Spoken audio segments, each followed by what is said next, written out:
आज से हम लोग एक नई सीरीज शुरू कर रहे हैं जिसका कि लक्ष्य ये है जानना है कि आखिर ये जो नागरिक है या सामान्य प्राणी है समाज में वो फासिस्ट कैसे बनता है, या ये कह सकते हैं कि व्यक्तित्व की संरचना में वे कौन से तत्व हैं जो कि व्यक्ति को फासिस्ट बनाते हैं या फासिस्ट का समर्थक बनाते हैं। एक सामान्य सी चीज़ है वो ये कि आमतौर पर जब भी हम नफ़रत या घृणा के बारे में या हेट कैंपेन के बारे में बातें करते हैं तो इसे लेके तरह तरह के जो है नज़रिए मिलते हैं, तरह तरह की चीज़ें मिलती हैं। लेकिन ये कोई नहीं बताता कि आखिर नफ़रत से निकलने का समाधान क्या है। ये समस्या किसी एक नेता या एक दल से खाली जुड़ी हुई नहीं है जिसकी मैं चर्चा कर रहा हूँ आपसे। मैं चर्चा कर रहा हूँ ये कि भारतीय समाज में जो व्यक्ति है उस व्यक्ति के व्यक्तित्व का गठन जब हुआ तो उसका ये फासिस्ट रूप में गठन कैसे हुआ, वो अचानक इतना फासिज्म कहाँ से आ गया इस समाज में। किसी व्यक्ति के व्यक्तित्व की जो स्पिरिट है या उसकी जो मनोदशा है वो बहुत कुछ उसकी फासिस्ट मनोवृत्ति को निर्मित करने में केंद्रीय भूमिका अदा करती है। ये भी संभव है कि जिस व्यक्ति के बारे में आप बात कर रहे हो आपको अंदाजा ही ना हो कि वो व्यक्ति अंदर से फासिस्ट मनोदशा का शिकार है।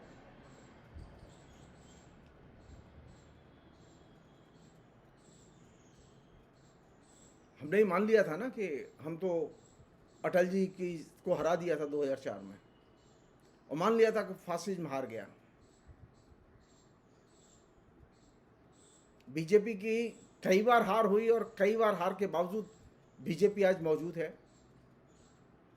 आज फासिज्म की जो है पराजय का दिन भी है, यानी जब हिटलर और उसकी पूरी की पूरी सेना को पराजित किया गया था। लेकिन सारी दुनिया में ये देखा गया कि हिटलर की पराजय के बावजूद, जर्मनी में हिटलर की पराजय के बावजूद नए सिरे से फासिज्म का और फासिज्म के विचार का उभार देखा गया।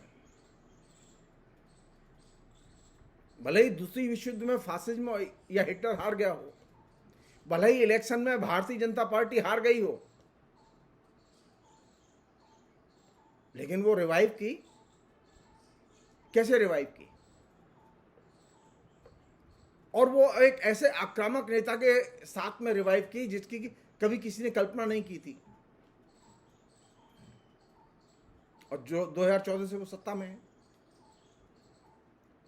नरेंद्र मोदी कैसे हैं ये मेरी अभी चिंता का केंद्र बिंदु नहीं है। मेरा चिंता का केंद्र बिंदु यह है कि आखिर कल तक जो संगठन जिसकी विचारधारा कल तक अनटचेबल थी, जिसकी विचारधारा को यह माना जाता था कि वह देश के विकास में सबसे बड़ी बाधा है, सामाजिक सामंजस्य और सद्भाव पैदा करने में सबसे बड़ी बाधा है, जिस संगठन की विचारधारा के में ये आम धारणा थी। मेरा इशारा राष्ट्रीय स्वयंसेवक संघ की ओर है। आखिर वह संगठन अचानक जो कल तक अनटचेबल था, आज वो सारे लोगों का जो कल तक अनटचेबल मानते थे, आज वो सब लोगों के गले का एक तरह से कंठहार बन चुका है और वो सब लोग उसे प्यार करते हैं। मेरी चिंता यह है कि आखिर वह कौन सी मानसिकता, जीवन मूल्य होते हैं, वह कौन सी स्पिरिट होती है जिससे कि ये व्यक्ति के अंदर फासिस्ट विचारधारा या फासिस्ट संगठनों के प्रति आकर्षण पैदा होता है। मुझसे अगर पूछें तो मैं ये कहूँगा कि भारत फासिज्म के विचारधारा के लिए सबसे उपजाऊ देश है, क्योंकि यहाँ सामंती और अर्ध सामंती जो बर्बरता है वो बड़ी उग्रतम रूप में पहले से काम कर रही है। सामंती जो जीवन मूल्य हैं, जिनका कि बड़े पैमाने पर फासिज्म इस्तेमाल करता है, बड़े पैमाने पर हमारे जीवन में एक तरह से जड़ें जमाए हुए हैं।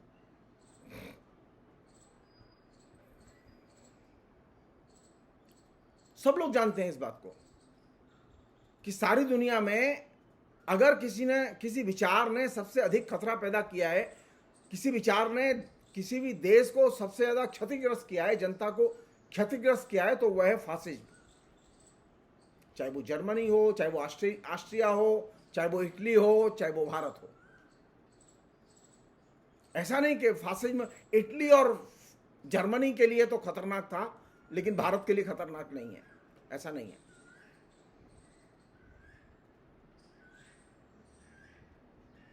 तो हमें यह देखना चाहिए कि आखिर ये जो व्यक्ति है, जो नागरिक है, इसकी जीवन संरचना, इसके जीवन मूल्य किस तरह के हैं।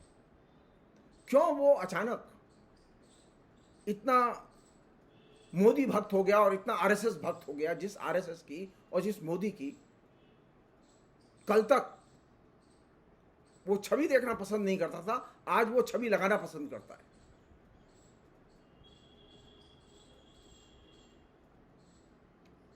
अमृतकाल चल रहा है ना, ये 75 वर्ष हो चुके हैं लोकतंत्र के। इस लोकतंत्र के 75 वर्ष में कम से कम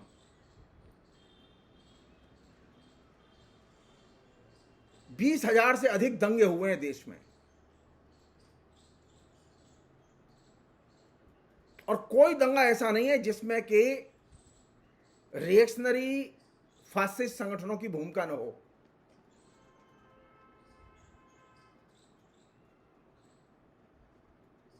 और कोई दंगा ऐसा नहीं है जिसमें कि मुसलमानों की संपत्ति को बड़े पैमाने पर क्षति न पहुंचाई गई हो।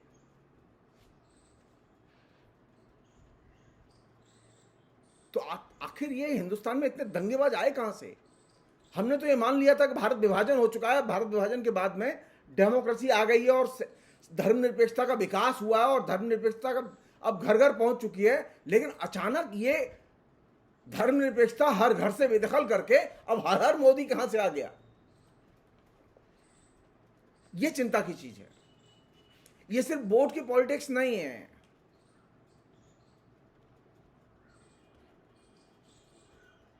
कोई चीज तो ऐसी है जिसने कि हर व्यक्ति के अंदर फासिज्म के प्रति प्रेम, फासिस्ट विचारों के प्रति प्रेम और आकर्षण, फासिस्ट संगठनों के प्रति प्रेम और आकर्षण पैदा किया है। और अब हर नागरिक को हमें टटोल के देखना होगा कि ये जो हमारे बीच में जो नागरिक है, वो नागरिक कैसा नागरिक है, जिसके बारे में कल तक हम कहते थे। एक जमाने में नागार्जुन ने एक कविता लिखी थी और उसका संदर्भ आपातकाल को लेकर था। उसकी 2 पंक्तियां बड़ी मजेदार थी। जीभ घिस गई रटते रटते जनता जनता जनता जनता, मैडम कोरी हमदर्दी से किंतु अपना काम न बनता। तो या मैडम की जगह बस मोदी बस ऐड कर लीजिए। तो किसी भी व्यक्ति की जो पर्सनैलिटी है वो सरकार में है या नीचे है, उस पर्सनैलिटी का जब तक आप मूल्यांकन नहीं करेंगे, आपको ये पता ही नहीं चलेगा कि आखिर ये अधिनायकवाद या फासिज्म हमारे समाज में बार बार क्यों सिर उठाता है।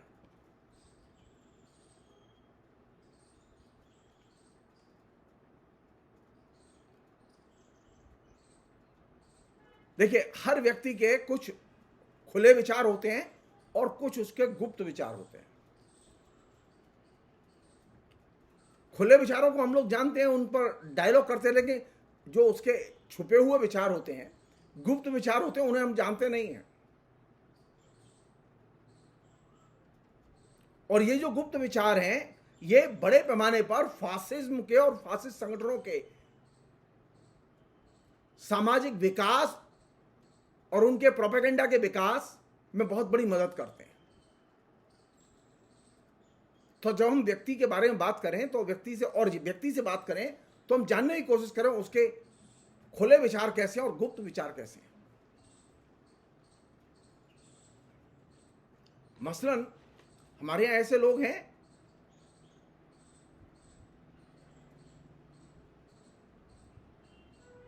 जो पब्लिकली कहते हैं कि हम अंधविश्वास को नहीं मानते, लेकिन वे तरह तरह के अंधविश्वासों को मानते हैं, क्योंकि अंधविश्वास उनके अंदर जड़ें जमाए हुए। उनमें वे भी अंधविश्वास हैं जो पुराने और मध्यकालीन थे, और वे भी अंधविश्वास हैं जो आधुनिक कालीन हैं।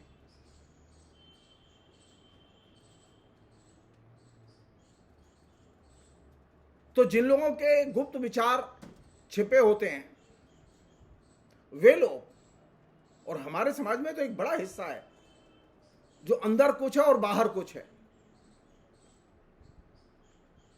हमारे यहां जो 75 वर्ष में जो मध्य वर्ग पैदा हुआ, उस मध्य वर्ग की जो नागरिक पैदा हुआ, उस नागरिक की संरचना ये है, उसमें खेतिहर मजदूर भी है, उसमें किसान भी है, उसमें मजदूर भी है, उसमें कर्मचारी भी हैं, उसमें सरकारी कर्मचारी भी हैं, उसमें कारपोरेट हाउसेस कर्मचारी भी हैं, उसमें तमाम रंगत के, मिडिल क्लास के, लोअर मिडिल क्लास के, अपर क्लास के लोग भी हैं। तो इनके कुछ विचार सार्वजनिक हैं, लेकिन एक बड़ा हिस्सा इनके विचारों का वो है गुप्त। और ये जो गुप्त विचार हैं, ये मौका लगते ही ठीक फासिज्म के पक्ष में, फासिस्ट संगठनों के पक्ष में एकदम उठ खड़े होते हैं। एक छोटा सा उदाहरण दे रहा हूं मैं। राष्ट्रीय स्वयंसेवक संघ बहुत ही कर्मठ और मेहनती संगठन है और बहुत ही खतरनाक संगठन है, लेकिन जब इंदिरा गांधी ने इमरजेंसी लगाई कहने के लिए, राष्ट्रीय स्वयंसेवक संघ का कांग्रेस से विरोध था, लेकिन बाला साहेब देवरस ने 3 पत्र लिखे मिसेस गांधी को, और यह कहते पत्र लिखे कि हम आपातकाल को लागू करने में, 20 सूत्री प्रोग्राम को लागू करने में हम आपकी मदद करना चाहते हैं, हमसे मदद लीजिए मैडम। कितनी जल्दी एकता हो गई, जो दोनों एक दूसरे के विरोधी दिख रहे थे। क्यों? फासिज्म के विचार अंदर छिपे हुए जो जीवन मूल्य हैं, जो मनोदशा है, उससे खाद पानी ग्रहण करते हैं, और वही खतरनाक जगह है जहां से कि हर नागरिक के अंदर अभी प्रो मोदी, हर हर मोदी, घर घर मोदी का नारा निकल रहा है।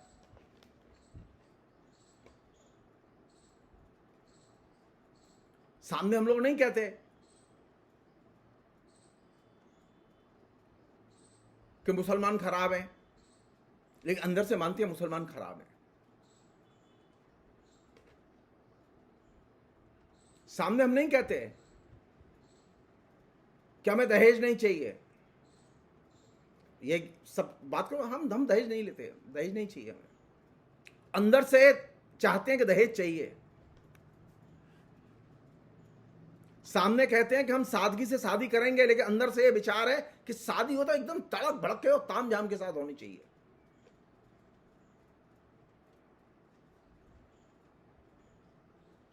सामने हम यही कहते हैं कि स्त्री को समान दर्जा दिया जाना चाहिए, स्त्री का सम्मान किया जाना चाहिए, लेकिन अंदर यही विचार है कि स्त्री को गुलाम बना के रखा जाना चाहिए। सामने हम सब लोग यही कहते हैं कि जाति प्रथा बड़ी बुरी चीज है, लेकिन जो ही मौका मिलता है वहीं चौबों के संगठन, यादवों के संगठन, बनियाओं के संगठन, वैश्यों के संगठन, खंडेल वालों के संगठन, अग्रवालों के संगठन, तमाम किस्म की उच्च जातियों, निम्न वर्ण की जातियों, सभी रंगत की जातियों के संगठनों में हम जाना पसंद करते हैं और उन संगठनों को पसंद करते हैं। क्यों? क्योंकि हमारे अंदर जाति बैठी हुई है, और जब अंदर जाति का गुप्त विचार बैठा हुआ है तो वह जो ही मौका मिलता है वो सामने निकल आता है। तो सबसे महत्वपूर्ण है व्यक्ति के गुप्त विचारों को और उसकी मूल्य संरचना और व्यक्तित्व संरचना को जानना कि आखिर किन चीजों से इस व्यक्ति का व्यक्तित्व बना है, कौन सी चीजें ऐसी।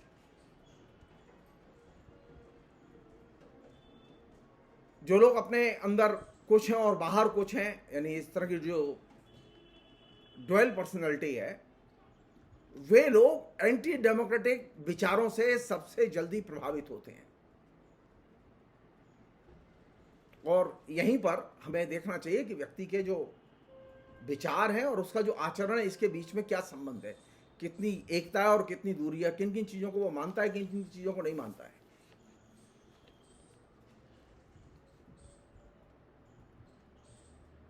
जिन लोगों के एंटी डेमोक्रेटिक विचार हैं, वे आमतौर पर अल्पसंख्यक विरोधी देखे गए हैं। और जब भी मौका मिलता है, वे अल्पसंख्यकों के अधिकारों पर उनके फिजिकली हमले करते हैं, यहां तक कि दंगों में भी खुल के भाग लेते हैं।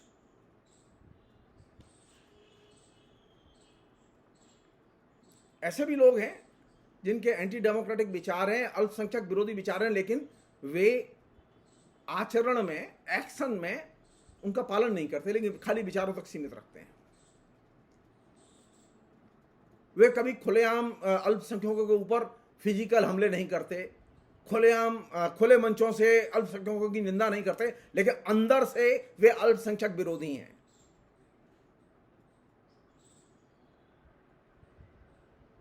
यानी ये जो एंटी डेमोक्रेटिक जो एटमॉस्फेयर हो, एंटी डेमोक्रेटिक जो पर्सनैलिटी है, जो लोग हैं, उनके यहां ऐसे भी लोग मिलेंगे जो कि जिनके वक्तव्य में और एक्शन में, जिनकी विचारधारा में और एक्शन में सामंजस्य होगा। ऐसे भी लोग मिलेंगे जिनकी विचारधारा एंटी डेमोक्रेटिक है, लेकिन एक्शन में वे उतना पालन उसका नहीं करते। इसलिए लोग कहते हैं कि व्यक्ति व्यक्ति के बीच में अंतर होता है। अब व्यक्ति व्यक्ति के बीच में अंतर होता है तो फिर व्यक्ति फिर मौका देख के रिएक्ट करता है। हमारे यहाँ एक हिंदी में कहावत है, जहां देखी थार परात वहीं गुजारी सारी रात। ये जो एंटी डेमोक्रेटिक पर्सनैलिटी है, ये सबसे ज्यादा अवसरवादी पर्सनैलिटी है।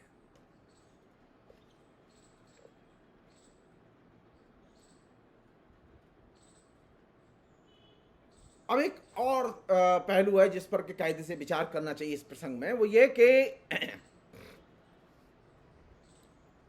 हमारे बीच में एक ऐसा व्यक्तित्व आया है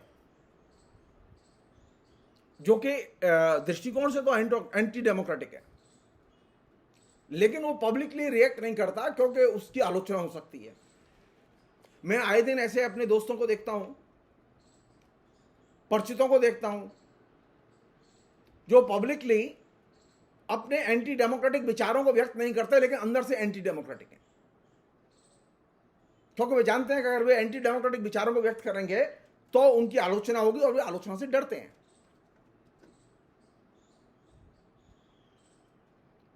इसका मतलब यह है कि एंटी डेमोक्रेटिक व्यक्तियों में एक बड़ा समूह ऐसा भी है जो सोचता कुछ और है, बोलता कुछ और है।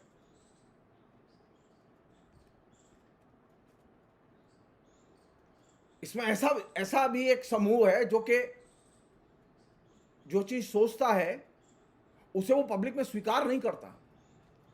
अंदर से एंटी डेमोक्रेटिक है, लेकिन सामने वो डेमोक्रेटिक है।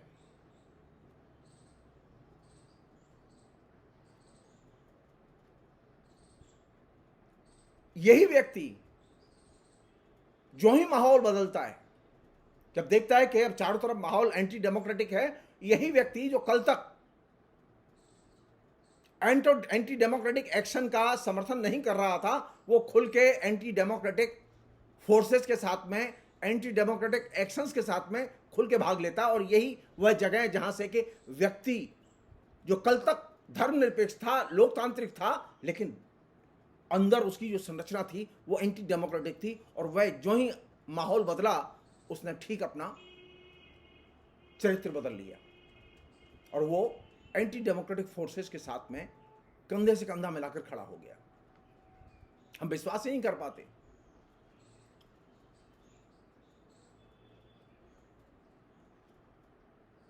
ऐसे लोगों के बीच में हो सकता है कि आपको अंतर्विरोध मिले, कंट्राडिक्शंस हैं कि कल तक सेकुलर थे, आज अचानक कम्युनल कैसे हो गए?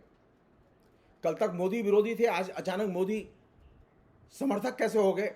सैकड़ों नेता गए हैं, सैकड़ों लोग गए हैं, लाखों करोड़ों की संख्या में लोग इधर से उधर शिफ्ट हुए।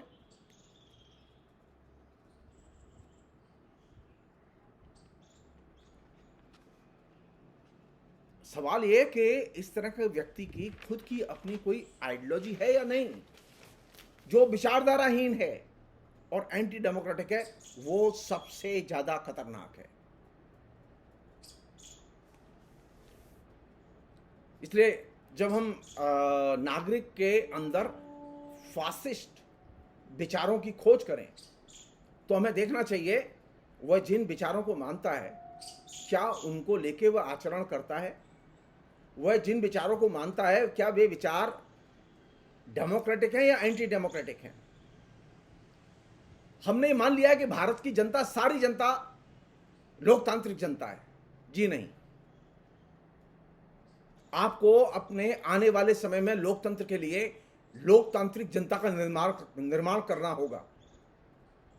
यह संभव नहीं है, यह संभव नहीं है जो एंटी डेमोक्रेटिक है उसको आप धो पहुंच के साफ कर दें। यह तब तक संभव नहीं है जब तक कि आप उसके खिलाफ में आइडियोलॉजिकल स्ट्रगल न चलाएं, उसके विचार न बदलें, उसके जीवन मूल्य न बदलें, उसे डेमोक्रेटिक जीवन मूल्यों और डेमोक्रेटिक एक्शंस में आप शिरकत के लिए मजबूर करें। नागरिक फासिस्ट न बने, इसके लिए जरूरी है कि नागरिकों के व्यक्तित्व की संरचना हो। हमारे यहां नागरिक के व्यक्तित्व की संरचनाओं में सबसे महत्वपूर्ण एलिमेंट है फ्यूडलिज्म। हमारे यहां जो व्यक्तित्व की संरचना है उसमें सामंतवाद और सामंती जीवन मूल्य डोमिनेट करते हैं, और वे डोमिनेट रतन टाटा से लेके और रतनलाल जो कचौड़ी बेचने वाला है वहां तक फैले हुए हैं। यह अचानक नहीं है कि रतन टाटा भी फासिज्म के पक्ष में खड़े हैं और रतनलाल कचौड़ी बेचने वाले भी फासिस्ट के पक्ष में खड़े हैं। यह अचानक नहीं है। सोचने वाली बात यह है कि आखिर व्यक्तित्व की संरचना किस बात से तय होती है? उसकी विचारधारा, उसके जीवन मूल्य और जीवन मूल्यों का वह किस तरह से आचरण में पालन करता है। हमारे यहां जो जीवन मूल्यों का जो ढांचा है शिक्षितों के पास में या अशिक्षितों के पास में, उसमें एक बड़ा ढांचा ऐसा है जो कि सामंती है और एकदम पूर्व पूंजीवादी जीवन मूल्यों से भरा हुआ है, पूर्व पूंजीवादी संस्कारों से भरा हुआ है, जहां बर्बरता को एक तरह से पूजा गया है और सम्मान दिया गया है। हमारे यहां उन तमाम देवी देवताओं की पूजा की गई है जो हिंसा में शामिल रहे हैं। तो हमारा समाज तो बड़ा उर्वर है इस मामले में। जीवन मूल्य हिंसा के पक्ष में आदमी को ले जाते हैं और जीवन मूल्य आदमी को हिंसा के विरोध में भी ले जा सकते हैं। तो जिन लोगों के अंदर सामंती जीवन मूल्य भरे पड़े हैं जो उनके आचरण में दिखाई देते हैं, ये दरबारी सभ्यता जो है वो सामंती जीवन मूल्य का एक हिस्सा है। ये अनुकरण मूलकता, ये स्टीरियोटाइप चीजों पर विचार या उनको मानना, ये सामंती मूल्य संरचना का एक महत्वपूर्ण एलिमेंट है। हम किस में आनंद लेते हैं? हम स्टीरियोटाइप इमेजों में आनंद लेते हैं। हम किन चीजों को सच मानते हैं? जो स्टीरियोटाइप इमेज है उनको सच मानते हैं।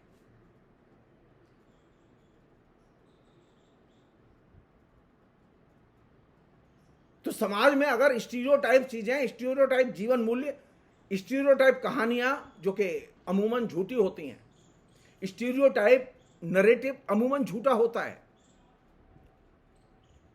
जिसे हम लोग किंवदंती कहते हैं, जिसे हम लोग कपोल कल्पनाएं कहते हैं, जो कि परंपरा में स्टीरियोटाइप ढंग से चली आ रही हैं, जिन्होंने कि हमारे स्टीरियोटाइप माइंड सेट को निर्मित किया है। तो हमारे समाज के जो नागरिक है उसका माइंड सेट किस चीज से निर्मित हुआ है, उसके जीवन मूल्य किस चीज से निर्मित हुए हैं, जिसको हम लोग कहते हैं संस्कार और संस्कार की रूढ़िबद्धता,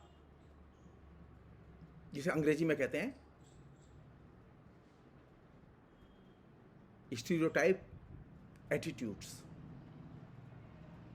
तो जिस समाज में स्टीरियोटाइप एटीट्यूड्स जड़ें जमाए हों, व्यक्ति ने कभी स्टीरियोटाइप एटीट्यूड्स के खिलाफ में कोई कदम ना उठाया हो, वहां तो फासिज्म के लिए, फासिस्ट विचारधारा के लिए, फासिस्ट नायकों के लिए, गुंडों के लिए, माफिया के लिए, तमाम किस्म के बलशाली दादा किस्म के लोगों के लिए तो सबसे उपजाऊ जमीन है और वहां अंकुरण मूलकता है। और यही वजह है कि हमारे यहां बलशाली की पूजा होती है, मनुष्य की पूजा नहीं होती। कमजोर को नहीं मानता कोई। क्यों? क्योंकि हमने जो चीज एक्सेप्ट की है अपने दिमाग में, वो कौन सी चीज एक्सेप्ट की है? स्टीरियोटाइप कथाएं एक्सेप्ट की हैं। हमारे पास में नायक रहे हैं स्टीरियोटाइप, हमने पलट के देखा ही नहीं है कि वह सच है या झूठ है। तो जिस समाज के नागरिक का दिल दिमाग स्टीरियोटाइप कहानियों से भरा हुआ हो, स्टीरियोटाइप जीवन मूल्यों से भरा हुआ हो, वो समाज सबसे जल्दी और वो व्यक्ति सबसे जल्दी जो ही उसे मौका मिलता है वो फासिज्म की तरफ दौड़ता है। फासिज्म की विचारधारा उसे अपील करती है और यही वह जगह है जहां से के निकलने की अविवेकवाद जो इतना बड़े पैमाने पर दिखाई दे रहा है। क्यों? कल तक नहीं था,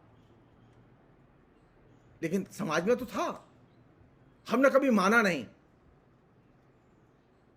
लोकतंत्र बनाना है ना, धर्मनिरपेक्ष समाज का निर्माण करना है तो आपको धर्मनिरपेक्ष जनता भी बनानी होगी। और लोकतांत्रिक और धर्मनिरपेक्ष समाज को निर्मित करने के लिए जरूरी है कि जो स्टीरियोटाइप हैं उनको चुनौती दी जाए। जो रूढ़िबद्ध धारणाएं हैं, जो रूढ़ियां हैं, जो सामाजिक रूढ़ी हो, राजनीतिक रूढ़ी हो, सांस्कृतिक रूढ़ी हो, सभी किस्म की रूढ़ियों को जब तक आप चुनौती नहीं देते, आप लोकतंत्र का निर्माण नहीं कर सकते। लोकतंत्र की बुनियादी शर्त है नए का जन्म, नए विचार की उत्पत्ति, नए व्यक्ति का निर्माण। और नए विचार और नए व्यक्ति की उत्पत्ति और नई विचारधारा की उत्पत्ति के लिए पहली शर्त है पुराने से एकदम मुक्ति।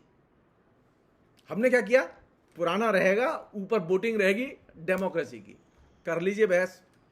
बार बार लौट लौट के गुंडे, बवाली, माफिया, तमाम किस्म के बर्बर लोग, तमाम किस्म के फासिस्ट लोग वो इलेक्ट होके पार्लियामेंट में आ रहे हैं, वो इलेक्ट होके विधानसभा में आ रहे हैं। क्यों? क्योंकि हमारे यहां किसकी पूजा होती है? ताकतवर की। क्योंकि हमारा यहां का जो प्रधान नरेटिव है वो नरेटिव है ताकतवर का। चाहे वो कृष्ण हो, चाहे वो राम हो, चाहे वो परशुराम हो, चाहे वो और कोई हो, सब ताकतवर थे। ताकतवर की पूजा करना हमारे समाज का धर्म रहा है। और ये जो स्टीरियोटाइप है, ये स्टीरियोटाइप टूटना चाहिए।